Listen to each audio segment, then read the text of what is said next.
শুধু স্ত্রীর সাথে খারাপ ব্যবহার করার কারণে কিয়ামতের ময়দানে আল্লাহ পাক হাজার হাজার স্বামীদেরকে আল্লাহ পাক জাহান্নামের মধ্যে ঢুকিয়ে দেবেন।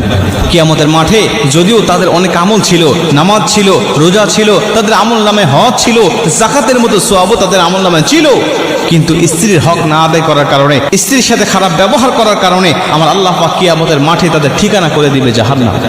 আল্লাহ পাক ওই সমস্ত স্ত্রীগুলোকে ডাক দিবেন, ডাক দিয়ে বলবেন, বলো তোমার স্বামীর সম্বন্ধে তোমার কোনো অভিযোগ আছে?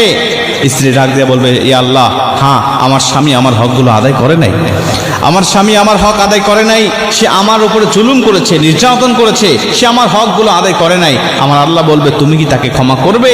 স্ত্রী যদি বলে, আল্লাহ আমি তাকে ক্ষমা করে দিলাম, আমার আল্লাহ বলবে, যাও তোমরা দুজনেই জান্নাতি। কিন্তু স্ত্রী যদি বলে, আল্লাহ আমি তাকে ক্ষমা করতে পারবো না, কারণ এতটা জুলুম করেছে, আমি শুধুমাত্র এই কিয়ামতের ময়দানের অপেক্ষায় ছিলাম যে কিয়ামতের ময়দানে আল্লাহর কাছে আমি অভিযোগ করব, কারণ দুনিয়াতে আমার অভিযোগ শোনার মতো কোনো ব্যক্তি ছিল না। আল্লাহ আজকে আমি আপনার কাছে তার বিরুদ্ধে অভিযোগ করছি, সে আমার উপরে জুলুম করেছে, আল্লাহ আপনি তাকে উপযুক্ত শাস্তি দিয়ে দেন। আমার আল্লাহ পাক তখন ওই স্বামীকে ঠেকিয়ে দিবেন, ঠেকিয়ে দিবেন, বলবেন, না, তোমার জন্য জান্নাত যাওয়া যাবে না, তোমার জন্য জাহান্নাম ওয়াজিব হয়ে গেছে, কারণ তুমি বান্দার হক নষ্ট করেছো, তুমি তোমার স্ত্রীর হক নষ্ট করেছো, তোমার স্ত্রী ক্ষমা করবে না যতক্ষণ, তোমাকে জান্নাতে ঢুকতে দেব না ততক্ষণ। কিয়ামতের ময়দানে এরকম ভাবে আল্লাহ পাক প্রতিটা স্ত্রীর কাছ থেকে আল্লাহ পাক সাক্ষ্য নেবেন।